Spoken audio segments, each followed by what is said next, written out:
లాంటి సిక్సర్లు, ఫోర్లు, బుల్లెట్లా దూసుకొచ్చే బంతులు, మెరుపులాంటి క్యాచ్లతో హోరెత్తిపోయే టీ20 పండుగ వచ్చేసింది. భారత్ శ్రీలంక ఆతిథ్యంలో నేటి నుంచి వచ్చే నెల 8 వరకు జరిగే విశ్వ క్రీడా సంబరానికి రంగం సిద్ధమైంది. 20 జట్లు 55 మ్యాచ్లతో ఈసారి జరగబోతున్నది 10వ ప్రపంచ కప్. ముఖ్యంగా ఫుట్బాల్కు ప్రసిద్ధి చెందిన ఇటలీ జట్టు ఈ ప్రపంచ కప్తో అరంగేట్రం చేయడం అందరినీ ఆకర్షిస్తోంది. గత టోర్నీ విజేత భారత్ మరోసారి టైటిల్ దక్కించుకోవాలన్న పట్టుదలతో ఉంది. దాయాది జట్లు భారత్, పాకిస్తాన్తో పాటు America, Netherlands, Namibia group A నుంచి పోటీలో ఉన్నాయి. మరో ఆతిథ్య జట్టు శ్రీలంక, పటిష్ట ఆస్ట్రేలియా గ్రూప్ బి నుంచి మాజీ విజేతలు ఇంగ్లాండ్, వెస్టిండీస్ గ్రూప్ సి తరఫున అమీతుమీకి సిద్ధమయ్యాయి.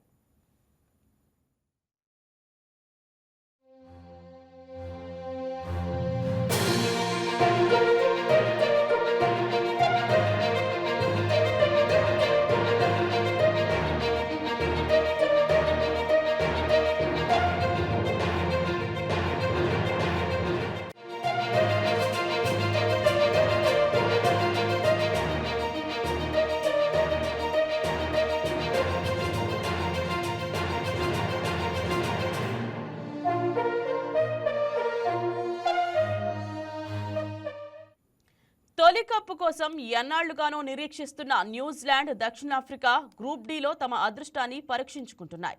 ఇదే గ్రూప్ నుంచి సంచలనం సృష్టించేందుకు ఆఫ్ఘనిస్తాన్ సిద్ధంగా ఉంది. ప్రారంభ టీ20 ప్రపంచ కప్ జరిగిన 2007లో ఛాంపియన్గా నిలిచిన టీమిండియా తరువాతి కాలంలో ఆ స్థాయి ప్రదర్శనను పునరావృతం చేయలేకపోయింది. 2014 ఫైనల్లో పరాజయం పాలైంది. 2022లో సెమీఫైనల్ దశలోనే నిష్క్రమించింది. తదనంతరం అద్భుతంగా పుంజుకున్న భారత జట్టు 2 ఏళ్ల క్రితం రోహిత్ శర్మ సారథ్యంలో విశ్వ విజేతగా నిలిచి రెండోసారి కప్ను ఖాతాలో వేసుకుంది. గత టోర్నీలో జట్టును విశ్వ విజేతగా నిలబెట్టిన రోహిత్ శర్మ టీ20 ఫార్మాట్కు గుడ్ బై చెప్పడంతో ఈసారి సూర్యకుమార్ నేతృత్వంలో భారత జట్టు కప్ వేటను ఆరంభించనుంది.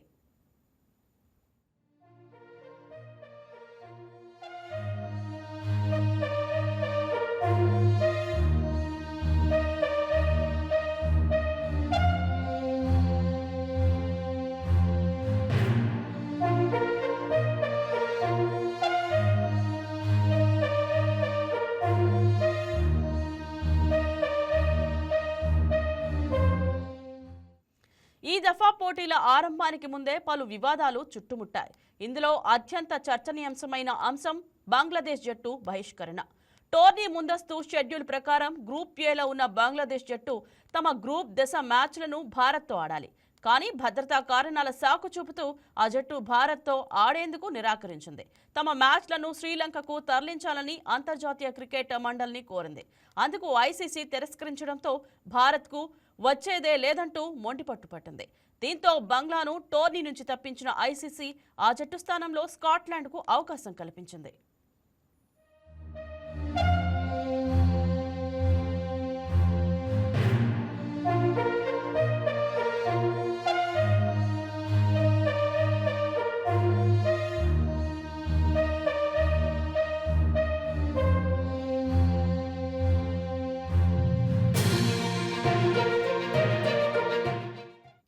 బంగ్లాదేశ్ పై వేటుకు నిరసనగా తాము భారత జట్టుతో ఆడబోమని టోర్నీ ఆరంభానికి ముందు పాకిస్తాన్ ప్రభుత్వం ప్రకటించింది.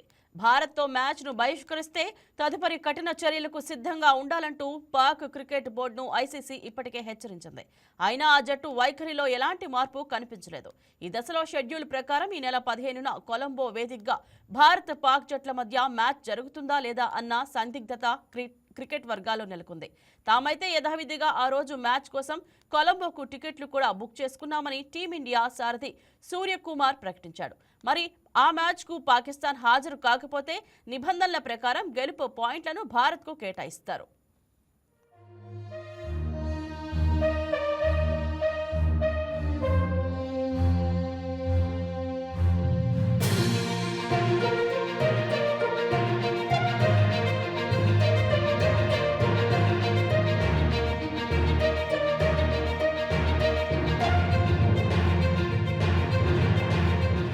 Please subscribe to YK TV Network. Please subscribe to YK TV. Please watch YK News. Don't forget to subscribe YK News channel